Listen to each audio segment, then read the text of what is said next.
स्वागत है आप सभी के एक नई वीडियो में। यदि आप सभी क्लास 7 में हैं तो ये वीडियो आप सभी के लिए बहुत ज़्यादा इंपॉर्टेंट होने वाली है। इस वीडियो के अंदर मैं आप सभी को हमारा इतिहास और नागरिक जीवन के भाग 2 का पहला चैप्टर जिसका नाम है इस्लाम का भारत में आगमन, इसके सभी क्वेश्चन आंसर को करवाने वाला हूं।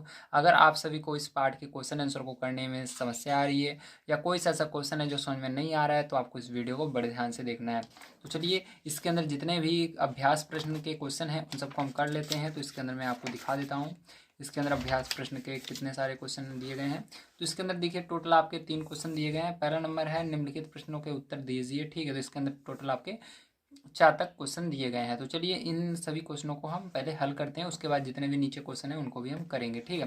तो देखिए इसके अंदर पहला नंबर क्वेश्चन आपका क्या है। तो पहला नंबर क्वेश्चन है इस्लाम धर्म का संस्थापक कौन था, ठीक है। तो ये आपका क्वेश्चन है, तो इसका उत्तर हो जाएगा इस्लाम धर्म के संस्थापक हजरत मोहम्मद थे। कौन थे? हजरत मोहम्मद थे, ठीक है। अब दूसरा नंबर जो खा नंबर का क्वेश्चन है आइए इसको पढ़ते हैं। तो खा नंबर का क्वेश्चन है हजरत मोहम्मद के जन्म के समय अरब देश का जनजीवन कैसा था, मतलब किस प्रकार से लोग रहा करते थे, ठीक है।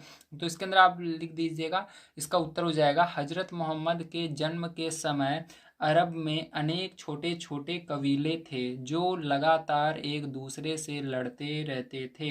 ये लोग बहुत सारे देवी देवताओं की पूजा करते थे, ठीक है। तो इस प्रकार से आपको लिखना है इसका उत्तर। आगे चलिए देखते हैं इसका ग नंबर का क्वेश्चन क्या होगा। तो ग नंबर का क्वेश्चन आपका दिया गया है यहाँ पर अरबों तथा भारतीयों ने एक दूसरे से क्या क्या सीखा, सूची बनाइए। तो आपको यहाँ पर सूची बनाना है। तो पहला नंबर आइए देखते हैं, भारत जो हमारे भारतवासी थे यानी हम भारत वाले अरबों से क्या सीखे। तो भारतीयों ने अरबों से सीखा, इस प्रकार से लिखोगे। तो देखो पहला नंबर क्या सीखा, कागज बनाना सीखा, ठीक है। उसके बाद दूसरा नंबर चरखे से सूत कतरना सीखा, फिर सिले हुए कपड़े जैसे सलवार कमीज, ठीक है, मतलब कपड़े सिलना सीखा जैसे सलवार कमीज, ठीक है। अब इसी तरह से चौथा नंबर इसका आंसर इसके अंदर आप लिखोगे स्टेप में, इसके अंदर लिखना खान पान जैसे कचौरी, ठीक, कचौड़ी बनाना सीखा। और पांचवा नंबर समोसे समोसे बनाना आदि, ठीक है। इस प्रकार से आपको लिख देना है। तो ये हो गया हम जो भारतवासी थे उन्होंने सीखा। अब चलिए इसके आगे हम देखते हैं अरबों ने भारतवासियों से क्या क्या सीखा, ठीक है। तो उसको चलिए हम देख लेते हैं। तो यहाँ पर ध्यान से देखिए, ठीक है। तो यहाँ पर आपको लिखना है अरबों ने भारतीयों से सीखा। तो पहला क्या सीखा, हिंदी संख्या से अरबी संख्या बनाना सीखा। दूसरा संख्याओं की गणना करना। तीसरा शतरंज का खेल। चौथा भारतीय संगीत। पांचवा चिकित्सा शास्त्र, ठीक है, आदि। तो जो घ नंबर का क्वेश्चन है आइए इसको भी पढ़ लेते हैं। तो घ नंबर का क्वेश्चन है महमूद गजनवी का भारत पर आक्रमण का क्या उद्देश्य था। तो इसके अंदर उत्तर में आप लिख दीजिएगा महमूद गजनवी एक महत्वाकांक्षी शासक था। वह गजनी को एक गजनी यानी उसका राज्य है, ठीक है, समझ लेना, क्योंकि गजनवी उसका नाम था और जिस राज्य का वो राजा था वो क्या था, गजनी था। क्या था उसका नाम, गजनी था, मतलब जिस राज्य में वो राज्य करता था उसका नाम गजनी था, ठीक है। तो वह जो है गजनी को एक समृद्ध एवं शक्तिशाली साम्राज्य बनाना चाहता था।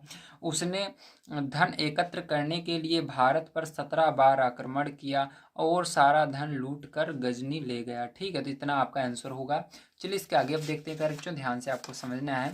तो इसके आगे देखिए अगला आपका यहाँ पर क्वेश्चन अड़ा नंबर का जो इसका क्वेश्चन है वो क्या है, तुर्क आक्रमण के समय भारत की राजनीतिक दशा कैसी थी, ठीक है। जब यहाँ पर हमारे भारत में तुर्क आक्रमण मतलब जब तुर्कों ने आक्रमण किया भारत पर तो अपने भारत की स्थिति क्या थी, राजनीतिक दशा क्या थी उसको बताना है। तो चलिए हम इसका उत्तर आपको बता देते हैं। तो इसके अंदर आप अगर लिखिएगा तुर्क आक्रमण के समय भारत में कोई शक्तिशाली शासक नहीं थे।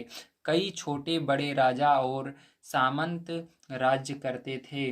भारत में चौहान, तोमर, गढ़वाल, चंदेल और चालुक्य जैसे वंशों के राज्य थे। ये राष्ट्रीय भावना की कमी एवं आपसी फूट के कारण एक दूसरे से लड़ते थे, ठीक है। तो इसका उत्तर ये हो जाएगा। आगे चलिए देखते हैं हम 4 नंबर का जो इसका क्वेश्चन है वो दिया गया है राजपूतों पर तुर्कों की विजय के क्या कारण थे। तो इसका उत्तर लिख देना राजपूतों पर तुर्कों की विजय का कारण इतिहासकार अलग अलग बताते हैं, जैसे कि राजपूत राजाओं में एकता का अभाव। दूसरा नंबर राजपूतों द्वारा पुरानी युद्ध प्रणाली व शस्त्रों का प्रयोग, ठीक है। तीसरा नंबर तुर्क सेना के पास अच्छी नस्ल के घोड़े और फुर्तीले घुड़सवारों का होना। इसके बाद आइए आगे देखते हैं। तो इसके अंदर और 2 स्टेप बची हुई है, इसको भी आपको लिख देना है। तो चौथा नंबर में लिख देना तुर्क सैनिकों का कुशल तीरंदाज होना। 5वां नंबर भारतीय समाज का ऊंच नीच एवं जात पात में बटा होना। ठीक है, तो ये हो जाएगा। अब इसके बाद चलिए आगे क्वेश्चन देखते हैं हम। तो अगला क्वेश्चन आपका है सही मिलान कीजिए। तो यहाँ पर देख सकते हैं आप सभी, ये क्वेश्चन है आपको। ठीक, इसके अंदर मैं क्या करूँगा, सामने सामने लिख दूंगा। ठीक है, तो चलिए आपको ध्यान से समझना है। तो इसके अंदर पहले का जो सही रहेगा उसके सामने यहाँ पर लिख दूंगा। तो देखिए यहाँ पर जैसे कि तराइन का प्रथम युद्ध, तराइन का प्रथम युद्ध कब हुआ था? 1991 ईस्वी में हुआ था। इसके सामने मैंने लिख दिया है। ठीक है, ये आंसर हो जाएगा इसका। इसी प्रकार के सिंध पर आक्रमण, सिंध पर कब आक्रमण हुआ था? 1712 ईस्वी में हुआ था। सोमनाथ मंदिर पर आक्रमण, ठीक है, तो कब हुआ था? 1025 में हुआ था। हिजरी संवत का प्रारंभ कब हुआ था? 622 ईस्वी में हुआ था। ठीक है, तो इस प्रकार से आपको इसको करना था। चलिए अब इसके आगे चलते हैं हम अपना अगला क्वेश्चन पर। तो अगला क्वेश्चन ध्यान से आपको पहले पढ़ लेना है बुक में। तो जाइए इसको हम पढ़ते हैं सबसे पहले। तो क्वेश्चन यहाँ पर है आपका, रिक्त स्थानों की पूर्ति कीजिए। पहला नंबर, तहकीक ए हिंद पुस्तक के लेखक डैश हैं। कौन है भैया बताओ?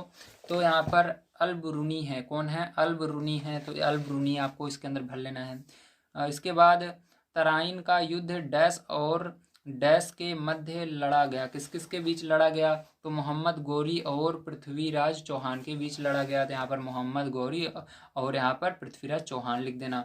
अगला है, महमूद गजनवी ने भारत पर डैश बार आक्रमण किया। तो कितनी बार आक्रमण किया? 17 बार। तो यहाँ पर क्या भर देना है? 17 भर देना है।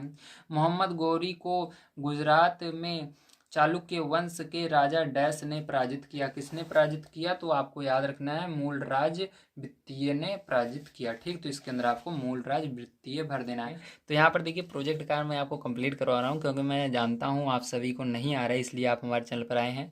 इसलिए जल्दी से सब्सक्राइब कर लीजिए। आपको जितने भी क्वेश्चन सब करवाए जाएंगे, कोई भी छोड़वाया नहीं जाएगा। ठीक है, तो चलिए इसको हम देख लेते हैं। तो यहाँ पर आपको दिया गया निम्नलिखित तालिका में उल्लिखित स्थान वर्तमान में किस देश में है। ठीक, मतलब यहाँ पर जो दिया गया है ये किस देश में ये स्थान है। शिक्षक के सहायता एवं ICT का प्रयोग करते हुए खोज कर लिखिए, मतलब आपको इसको बताना है। तो जो सिंध है ये कहाँ पर है? हमारा पाकिस्तान में। ठीक, सिंध जो है ये कहाँ पर है? पाकिस्तान में है। और इसकी राजधानी क्या है? इस्लामाबाद है। और यहाँ पर भाषा कौन सी बोली जाती है? उर्दू और सिंधी बोली जाती है। और जो खीवा है ये कहाँ पर है? ये है उज्बेकिस्तान। कहाँ पर है? उज्बेकिस्तान, जो कि पड़ता है तस्कंद में। कहाँ पर पड़ता है? तस्कंद में पड़ता है। ठीक, कहाँ पड़ता है? ताशकंद में पड़ता है। यहाँ पर भाषा बोली जाती है उज्बेक और रूसी। ठीक है, तो ये हो जाएगा उज्बेक और रूसी भाषा बोली जाती है। अब गजनी जो है ये कहाँ पड़ता है? अफगानिस्तान में, अफगानिस्तान देश में पड़ता है। और राजधानी इसकी काबुल है। और यहाँ पर भाषा बोली जाती है पश्तो और दारी, जिसको हम फारसी भी बोलते हैं। और गोर भी जो है वो अफगानिस्तान में ही है। यहाँ पर भी जो है इसकी राजधानी काबुल है। और यहाँ पर भाषा सेम यही बोली जाती है। इसको उतार लीजिएगा, इस ऊपर वाले को नीचे वाले में। अब देखो यहाँ पर मदीना जो है ये सऊदी अरब में है। यहाँ पर इसकी राजधानी रियाद है। और यहाँ पर जो भाषा बोली जाती है वो कौन सी बोली जाती है? उर्दू बोली जाती है। ठीक है, तो इसको आपको कर लेना है। अगर आप सभी को वीडियो पसंद आया हो तो प्लीज़ लाइक कीजिएगा, चैनल को सब्सक्राइब कीजिएगा। मिलते हैं अगली वीडियो में। वीडियो देखने के लिए धन्यवाद। आप सभी का दिन शुभ हो। Thank you very much.